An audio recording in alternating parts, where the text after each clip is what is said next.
Okay, so here is a question I went through in class. It's a really popular exam question. It's come up a few times. Now, basically, this is the harmonic function. So basically, it talks about things oscillating or swing a pendulum, sound waves, that sort of thing. So we've got, first thing, it says that A, we have to express 9 cos theta minus 2 sine theta in the form r cos theta plus alpha. So remember, we could do this as our sine theta minus alpha as well. Okay, just think about the sign in the middle, but this is being told to use r cos. Right, okay. So first thing we're going to do is we are going to write out the expansion.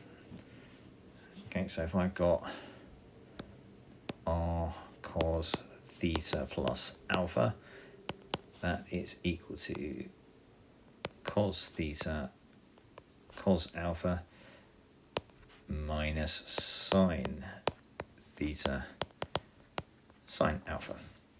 Okay, now I think about what I've already got.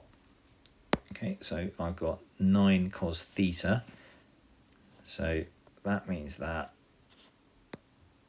cos of alpha must be equal to 9, because that's the thing multiplying cos theta. Then for sine theta, being multiplied by sine alpha, and I've got 2 sine theta. So that means that my sine of alpha is equal to 2. Right, now I know that, I can work out what tan of alpha is equal to sine of alpha divided by cos of alpha, which is equal to 2 over 9. So now I can work out what alpha is by doing arctan of 2 over 9. And arctan of 2 over 9 gives me 0.2187. Okay, now I need r. R is the square root of 9 squared plus 2 squared. So that's 81 plus 4, so it's the square root of 85. Okay, now the last thing to make sure that we get full marks, okay, we should rewrite the identity. 9 cos theta minus 2 sine theta is equal to the square root of 85 cos of theta plus 0.2187. Okay, so that's A taken care of. Now for B, we need to state the maximum value of 9 cos theta minus 2 sine theta. Well, if 9 cos theta minus 2 sine theta is equal to root 85 cos theta plus 0.2187, remember, this is a trig function, so it's going to go from 1 to minus 1, but we're multiplying it by A, so the maximum is going to be the square root of 85 times 1, or just the square root of 85. Okay, now, that's part 1. Part 2, find the value between 0 and 2 theta at which the maximum occurs. So we need to get the maximum. Okay, so we know that this is cos.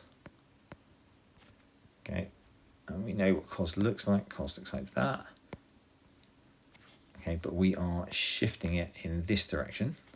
So normally it would reach that maximum at 2 pi. So that means that 0 plus alpha is equal to the value at 2 pi. So I have to do theta is equal to 2 pi minus alpha. Again, we know what alpha is because we worked that out. That was 0.2187. So that means that the maximum happens at 6.06. Okay, so that's B taken care of. Now, Ruth models the height of h above the ground of a passenger on a Ferris wheel. with h is equal to minus 9 cos pi times t over 5 plus 2 sine pi t over 5. Well, first thing, this trigonometric expression that we're subtracting, well, that's the one from part A. So we can use that. So we're going to work it out. So now think, height is going to reach its minimum when I have 10 minus the largest number. So this is going to reach its largest number at root 85, right? So that's basically when we have the maximum for our trigonometric expression. Okay, that was our answer above for B. Okay, so when does it hit the maximum? Well, that's when it's 10 minus the minimum.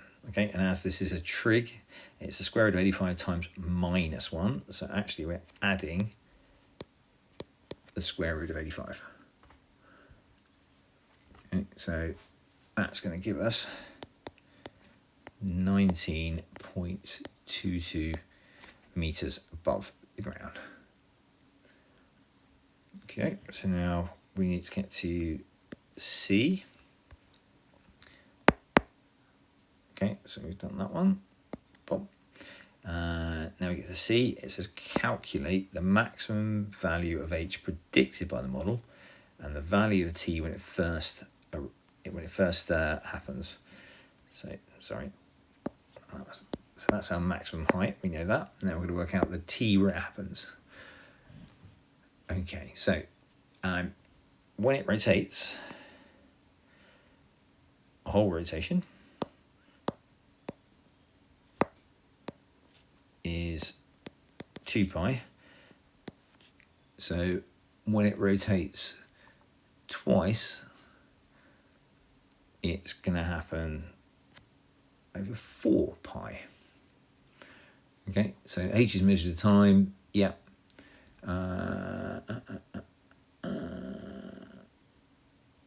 Oh, sorry, that's D. Sorry, for C, we want to know when that happens.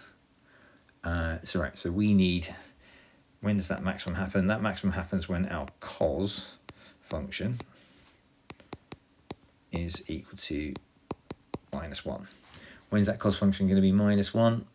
Well, let's do that. So we do arc cos of minus 1, and that gives us theta plus alpha. Well, that's when they're equal to pi. Okay, so that means that t is going to be equal to 4.65. Okay, because remember this time it's basically pi t over 5 plus 2.187 equals pi. So I subtract times by 5, divide by pi. That tells me t. Right, sorry. Okay, now get on to D.